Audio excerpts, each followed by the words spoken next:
Привет, с вами Эндрю Креймер, и это сайт videocopilot.net. И сегодня я представляю вам новый урок и нашу новую продукцию. Речь идет о нашем новом DVD, Designer Sound Effects, включающий в себя более 500 звуковых киноэффектов.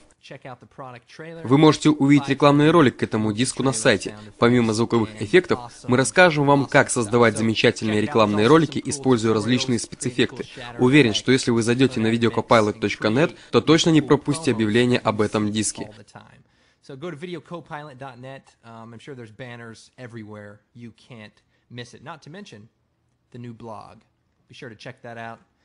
Ну а в нашем сегодняшнем уроке мы будем создавать эффект застывшего времени. Примерно так.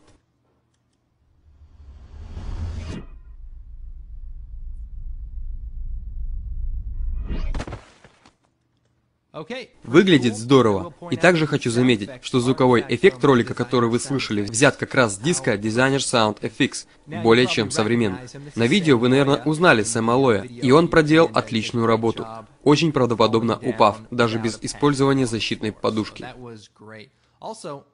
Подробный эффект вы можете увидеть в различных сериалах, фильмах, ТВ-программах. Но мое первое воспоминание о подобном эффекте – это шоу «Прочь из этого мира» про маленькую девочку, которая, скорее всего, была инопланетянкой. Вот, смотрите, ее главной способностью было умение замораживать время для земных обитателей, но оставлять его в обычном режиме для себя и своего папы с помощью соединения двух пальцев. Здорово, мне всегда нравилось это шоу. Но так или иначе, давайте начнем.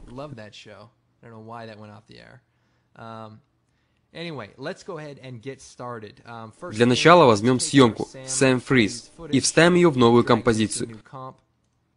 В общей сложности у нас есть две съемки. На одной Сэм идет и падает, на второй ходит вокруг и рассматривает. Главный трюк здесь заключается в том, что надо свести эти две съемки в одной точке таким образом, чтобы съемка 2, где Сэм падает, была на авансцене, то есть как бы перед задним фоном.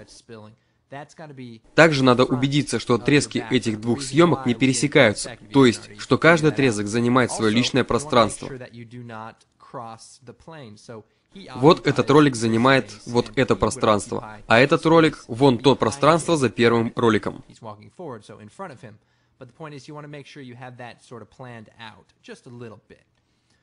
Теперь давайте обрежем оба ролика. Нажатие Ctrl-Shift-D поможет вам разделить ролики ровно пополам. Теперь нужно определить, в какой именно момент мы хотим заморозить съемку.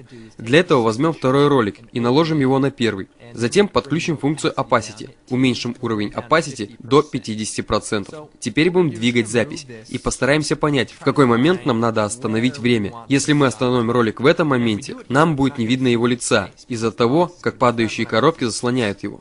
Может, нам стоит остановить запись вот в этом моменте. Так мы можем увидеть его лицо, его реакцию и при этом сохранить динамичность кадра. Итак, запомним этот момент. Правой кнопкой мыши щелкнем по второму ролику. Выбираем Time, Enable Time, Remapping.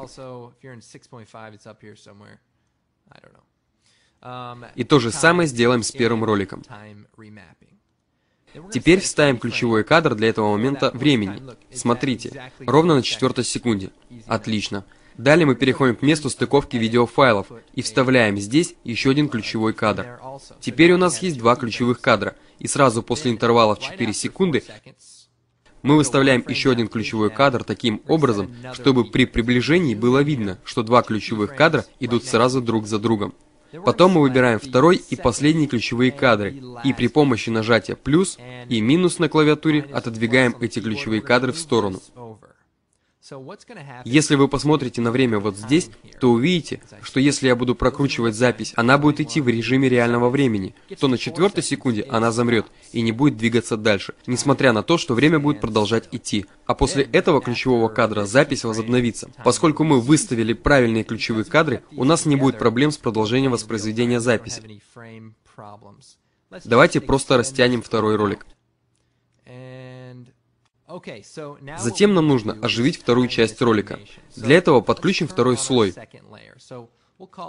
Назовем его «Второй Сэм», а другой переименуем в «Background». Нам нужно, чтобы второй Сэм появлялся в кадре сразу перед тем, как первый застывает. В сущности, нам совсем не нужно, чтобы один из них накладывался на другого, особенно в тот момент, когда один из них стопроцентно неподвижен. Вот так будет нормально, так как к тому моменту, когда Сэм подойдет, второй уже будет застывшим. Занятная деталь этого эффекта заключается в том, что в определенный момент времени мы можем видеть их обоих в движении. Уверен, вам на ум пришло еще множество эффектов подобного клонирования и способов их применения. Итак, один замирает, другой уходит. И опять же, нам необходимо убедиться, что он уйдет из кадра до того, как картинка оживет вновь. Для этого давайте вернемся сюда и увеличим количество застывшего времени. Посмотрим, что получилось. Ролик пошел, время застывает, они не накладываются друг на друга, накладываются, он выходит из кадра. Ролик возвращается в режим реального времени. Запись заканчивается. С помощью клавиши N на клавиатуре применяем функцию Trim Comp to Work Area и переходим к комбинированию роликов. Для этого нажимаем U на клавиатуре, чтобы увидеть наши ключевые кадры, и удваиваем задний фон. Назовем его Foreground. Затем установим слой Foreground над двумя оставшимися слоями. Далее берем инструмент Paint Tool и обрисовываем контуры изображения, которое должно быть над фоновым слоем. В противном случае, единственное, что мы увидим, это две коробки и Сэм. К счастью, нам надо обрисовать таким образом только один кадр. Итак, берем ручку и обводим контуры. Неважно, будете ли вы делать это аккуратно или не очень. Это зависит от того, сколько времени вы готовы этому посвятить. Я собираюсь сделать это достаточно быстро. Не знаю, почему я беру все время розовую ручку для подобных целей. Должна быть функция, позволяющая выбирать только цвета, подобающие мужчине. Вы можете обрисовать его как ровными линиями, так и закругленными.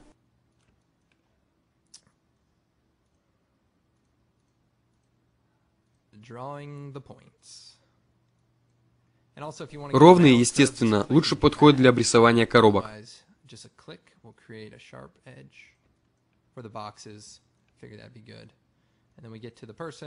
И так как мы знаем, что он не накладывается на другое изображение в этой части, то с этой стороны можно не стараться и сделать примерно вот так.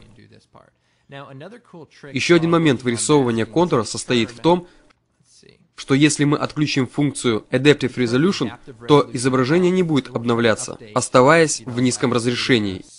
И вам будет легче увидеть границы изображения, которые вы создаете. Я обычно отключаю эту функцию, пока работаю. Итак, что у нас получилось? Вот это изображение и фон. Для начала немного очистим края этого изображения. Для этого выберем слой Foreground, нажимаем M и тем самым подключаем функцию Mask. Мы видим, что появились две функции Mask. Удалим одну.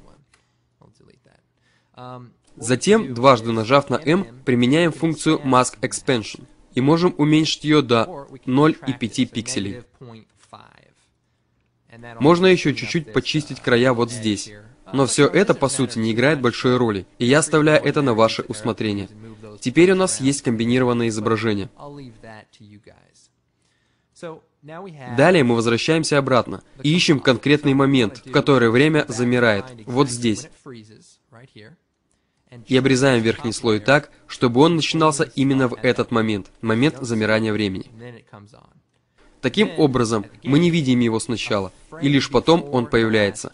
Затем мы обрезаем запись ровно перед последним кадром, так, чтобы герой появлялся и исчезал именно тогда, когда нам надо. Потом увеличиваем уровень opacity для второго слоя до 100%, наш мистический Сэм. И вот что мы получаем в итоге. Он появляется в кадре, бродит вокруг и уходит обратно. Теперь нам надо подключить к этому другой задний фон. В слое второй Сэм берем инструмент Mask Tool и создадим Garbage Mat вокруг человека. С помощью нажатия M выбираем Mask Shape, создаем ключевой кадр, продвигаемся вперед и как бы следуем за персонажем. Держите его в ограниченном пространстве, так как чем ближе вы к нему будете, тем меньше проблем возникнет с воспроизведением впоследствии.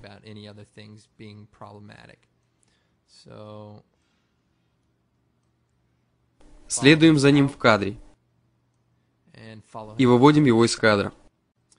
И подобным же образом, дважды нажав на M, можно применить функцию Mask Expansion и выставить ее на 15 пикселей, и Mask Feather на 25 пикселей. Таким образом, изображение смешается с границей другого слоя. Теперь, если мы подключим фоновый слой, мы увидим, что персонаж нашего ролика будет теперь виден нам. И в тот момент, когда он застывает, тот факт, что задний фон за ним тоже застывает, не играет никакой роли.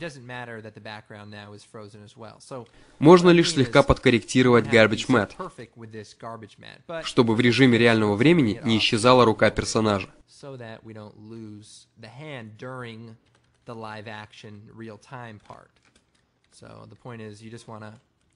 Также надо убедиться, что из-за применения функции Mask на изображении не появится каких-либо полупрозрачных частей.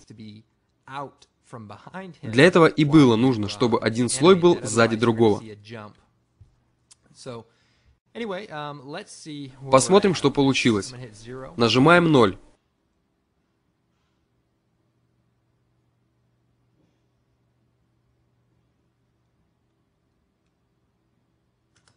Ого, я даже и не ожидал, что все это будет смотреться настолько хорошо, если учесть, насколько мало усилий мы приложили. Это довольно прямолинейный эффект, и им же пользовались уже в 80-х, в том сериале, про который я вам говорил, и даже, скорее всего, до этого. Опять же, вы можете отрегулировать функцию Mask, откорректировать все эти границы и прочее, но в общем и целом, это эффект и так смотрится отлично. Уверен, что вы придумаете еще, где можно его применить. Что касается звука, все звуки взяты с диска Designer Sound Effects. Вы видите, что тут использовано несколько звуков. И это только малая часть из возможных применений этих звуков. Узнайте больше о подборке этих звуков на сайте. Они обязательно пригодятся вам, если вы занимаетесь созданием роликов и тому подобным. Это мое детище, наверное, и не последнее, но тем не менее. По поводу сегодняшнего урока, не забудьте правильно выставить время и запланируйте, что именно вы собираетесь делать, чтобы в итоге не возникло неразберихи. В любом случае, надеюсь, этот урок был для вас полезен. Заходите на мой сайт, оставляйте комментарии, высмеивайте меня и все в таком духе. Меня зовут Эндрю Кремер, и это сайт videocopilot.net. Всем пока! My name is Andrew Kramer, videocopilot.net. We'll see you guys next time.